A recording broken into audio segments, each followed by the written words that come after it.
Hello guys, and today I'm going to show you my Madolche deck profile, my brilliant Madolche deck profile, brilliant because I play Brilliant Fusion, so it's not a pure build.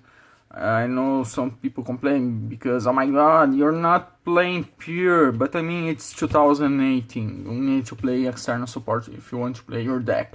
Even Gokis do nothing. I mean, the Gokis cards itself are awful, they search each other, they are awful. The good cards are the external support, it's the Noble Night Link and the Nightmares. Those are the good cards from a Goki deck. The same thing as a lot of decks. A lot of decks, meta ones by that need external support. Pendulum Magicians, they need external support. A lot of their best cards were Supreme King cards. They are mystical based cards. I mean, decks nowadays need other archetypes, need to be mixed up with other archetypes to play.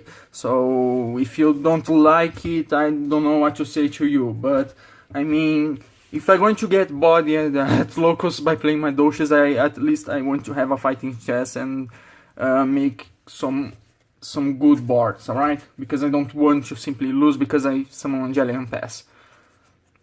So I'm playing 3 Angeli. I mean, she's Lunefire Blossom for Madolches. Nothing else to add here because you should be playing 3 Angeli and 3 Hoodcake independently of the build you're playing. If you're not playing 3 of each, I don't know what you're doing. Alright? And 3 Mageline. Extra consistency is really good, even though you won't normal summon the monster search in the same turn, probably. Unless you have something like if you didn't burn the other normal during your turn. Alright, for other Madolche monsters, 2 Messagelato, sorry, we normally just summon 2 of him in the same turn to make double not double charmies. I mean, this deck can make double charmies, but it doesn't happen so often. It's really cool to summon double charmies anyways. But we normally summon 2 Messagelatos at the same turn to summon Charmiso and ulticate the opponent. And when Pudding says we go into her every single game, she's really good. Her effect at battle is kinda clutch. I really like her. I go into her every single game because she's a combo piece, right? I only play those Madolche monsters. I mean, you can play like Milfel Lee or Cruikshank or Chose Valier. Those are good Madolche monsters, but they don't do a lot. I mean, a few months ago I was playing Milfel Lee, but because I was playing because of MX Saber Invoker could summon 1000 Blades, I ended up with a field like 3 Clown, 1000 Blades, and a lot of monsters on the field, and there wasn't space to Milfel Lee to be there, to do nothing. I mean, Milfel Lee was just make the combo harder because he wasn't contributing to anything. I mean, today maybe because you can search Milfel Lee with ticket, and if you go into the grind game, Milfel Lee is really good. But I mean, you can play that card. He's good, but I choose not to. Maybe I will try someday again Milfel Lee. I like Cruikshank as well, and Chose Valier. I think those are the other 3 best Madolche monsters. So yeah, those are the Madolche monsters I'm playing in the main deck. A lot of people, again, will complain, oh my god, it is not the Madolche deck. I mean, I'm playing the best ones, the ones that do something. Those other cards don't do a lot by themselves. Milfel Lee doesn't do a lot if you don't have other cards in your hand. So for the Predator Plant Engine, 3 Lunefire, I mean, what to say, play 3 Lunefire, same as 3 of Scorpio. I don't know why some people think it's good to play 2, it doesn't even make sense to me. This card doesn't even break by itself, so it's not even bad to draw into another out for Scorpio because you can discard it anyways. Very good engine. They are essentially 6 extra copies of Brilliant Fusion. Actually, they are even better than Brilliant because they give you setup, they give you a Link monster, so they are really good. I prefer to start with those cards instead of Brilliant. Even though you are more susceptible to hand traps, you can make they make a bigger presence on the field. So I really like this engine. So now to the controversial part. I'm playing 2 Cobra and also 1 Lazuli and 1 Garnet. I mean, I suppose playing 2 Garnets is better, but I like the interaction that Lazuli has with Garnet. A lot of people simply think that you should play 1 Cobra and 1 Garnet in every single deck. And I mean, this is right, on most cases. In the case of Madolches, we need Brilliant Fusion to resolve to win. We even needed the Predaplant engine to resolve to win, because they give you link monsters. We need those engines to resolve. So that's why we are playing 2 of each Garnet. Because it doesn't matter if you brick less, if you're playing 1 Cobra. It doesn't matter if you brick less, if you're going to lose it anyways because you can't resolve the Predaplant engine. Doesn't really matter. I mean, once I saw a guy complaining on a FTK video that resolving either Lone Fire or Orph Scorpio. I mean, those are the only 2 cards that could start the FTK. I saw a person complaining that an FTK deck was playing 2 Cobra. And to me, it doesn't really make sense. It's an FTK deck. You only have 1 win condition anyways. If you cannot resolve that win condition, doesn't matter if you drew into Cobra or not. You lost. It's essentially the same idea. I mean, yes, Madolches are not FTK, but it's essentially the same idea. I mean, 1 in 4 games you're going to... 1 in 8 games you're going to draw into Garnet. If you're playing a 40 card decks. If you're playing 1 copy of Garnet, of course. And 1 in 8 games you're going to draw into your 1 copy of Cobra. So, essentially, 1 in 4 games you're going to instantly lose, because you either drew into Garnet or Cobra, if you only play 1 of each. I don't see the need to lose 1 in 4 games. I really don't. The thing is, other decks that use this engine, like, I don't know, Light Sworns. Light Sworns use this engine, but they use as a bonus. They don't really need to resolve this engine to win. If they drew into Cobra, Garnet, and I don't know, a Brilliant, as long as they have other cards like, I don't know, Charge of Light Brigade and Lumina or Raiden, they still can play and still can win.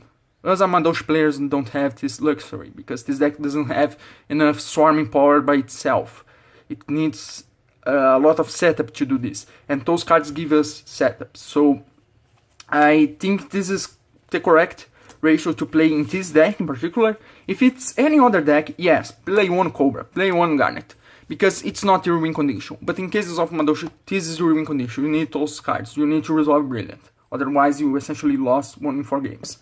1 Glow Up to go into Naturia Beast, and 1 Snow as target for Brilliant Fusion. Can also play Trick Clown, but I'm not liking Trick Clown very much at the moment.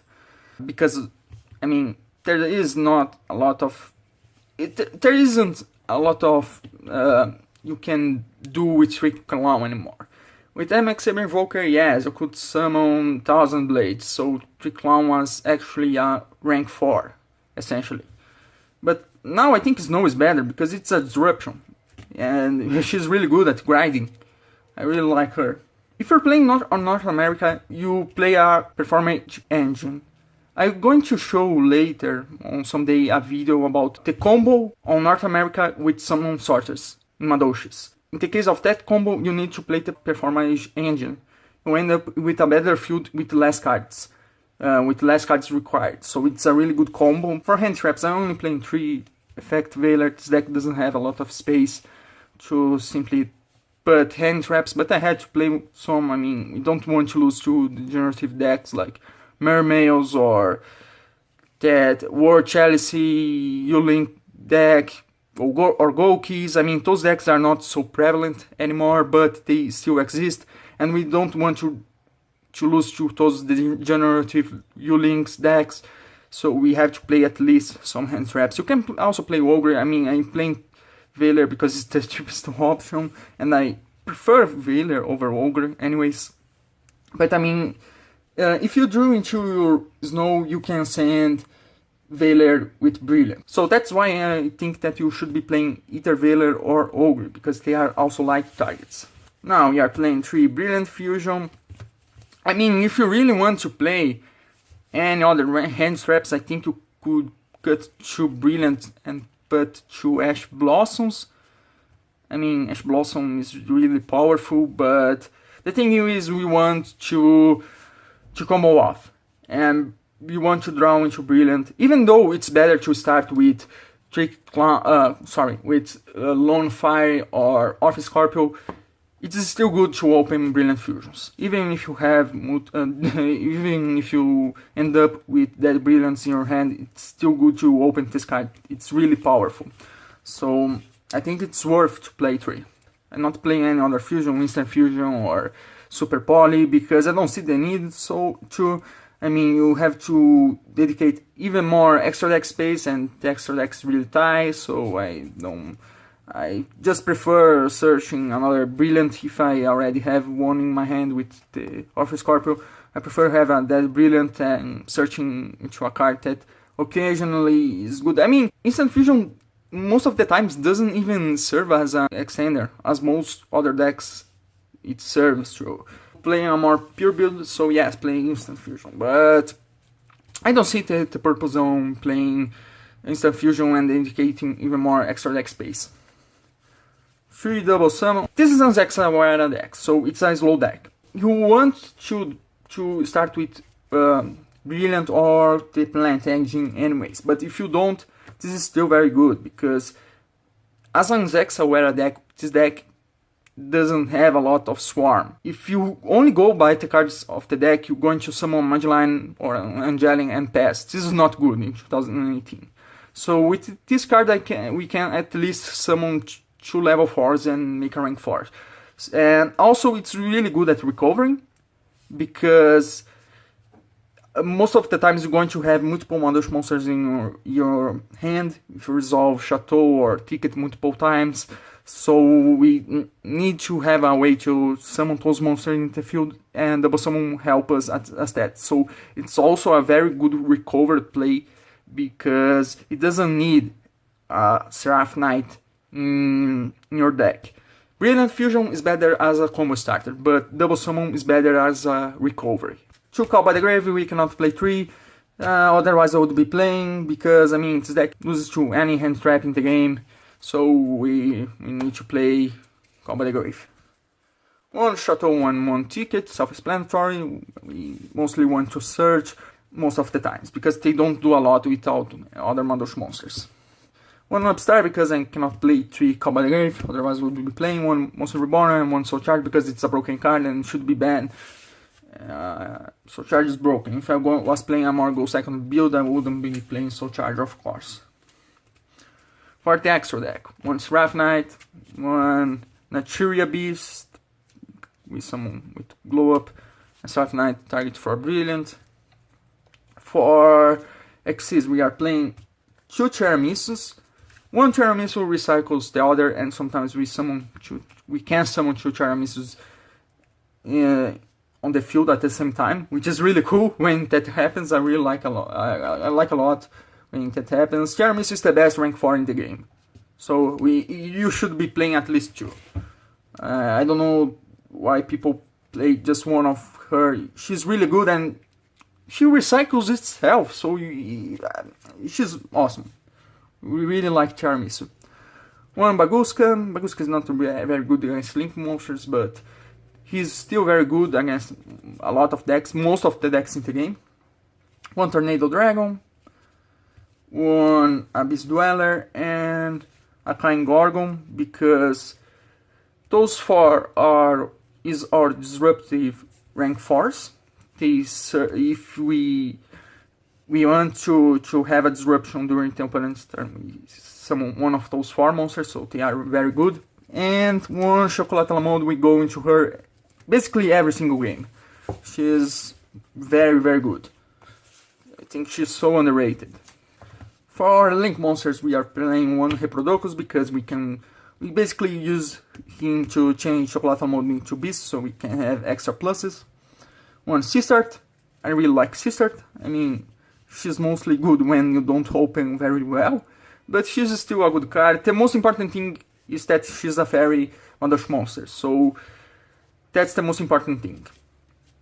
1 Nightmare Cerberus, Phoenix is better, but at my locals sometimes it randomly appears some random dinosaur players, so this card is very good to destroy that dumb ultimate conductor Tyranno, and he also has a better calling effect. One Deco Talker, I mean, I was playing Mrs. Radiant, but Mrs. Radiant was better just on one situation. The situation that you have one OTK on board that it has exactly 8k on board, and it was only be able you only are able to do that OTK with Mrs. Radiant. You ended up with a field with Mrs., a Chocolate La Mode, and a Message Gelato. That was the OTK, but it's a very rare OTK. So Deco Talker, I think it's a better option most of the times. One Curious very powerful. I really like this card. I mean, it's foolish burial on legs, and he also mills 3 extra cards for free, and he also recover a card when leaves the field, so he's very good. And one Nightmare Griffon. Griffon is very underrated. We can use him to set as powerful spell or trap that we end up milling with curious effects. We can even kind of search floodgates with this combo with Curious and Nightmare Griffon. I mean, yes, Griffon will need to be calling to activate this effect, but most of the times we summon Cerberus and then Griffon, and that's really powerful. I'm not playing Saryuya. I will probably, because I'm waiting for the price drop, but when I get him I will probably cut Kaingorko maybe. I don't know what I will cut to play Saryuya, because he's a good card when you're going to take grind game and you have a lot of Madolche monsters in your hand or field, and you want more ways to get more monsters on the field, or when you open like, I don't know, the plant combo and one random monster to normal summon. So he's good when you break, but not much else than that. I see a lot of people online doing that mistake, that they link their whole field into a Saryuya and draw into 4 random cards instead of. And the thing is, a lot of the times those people would have way better fields if they didn't do that. I see a lot of people linking, I don't know, Pudinces and a Seraph Knight into a Saryuya instead of summoning Chocolate La Mode. To me, this is so dumb. I mean, or people don't see the potential that Madolche has as a combo deck, or they simply don't want to think and go into the safest route, the more brain dead route, which is simply let's summon Saryuya and draw 4 random cards. This is so awful. This is not relevant to the deck profile, but I just want to explain that to other Madolche players, because I see a lot of replays, people doing that. They would have a field with like 2 rank 4s, or 1 Naturia Beast and I don't know, a Deco Talker, something really powerful like that. But instead they link their whole field into a Saryuya and special a Hootcake can pass. I don't see why people do that. This is so awful. But anyways, I will probably play Saryuya sometime, but I think it's more of a clutch than anything else, and I don't think it's really necessary. He's good when you break, but nothing much else than that. See what you have in your field, see what you have in your hand, and then think if it's worth to summon Saryuya. Otherwise, go into the normal route, summon a rank 4 or summon Chocolate La Mode, anything else that you probably will be in a better spot. But anyways, I hope you enjoyed this deck profile. I'm going to make more Madolche videos when possible, and I hope you enjoyed those videos as well as this deck profile. And I hope I could explain well enough the theory behind this deck. So thank you for watching.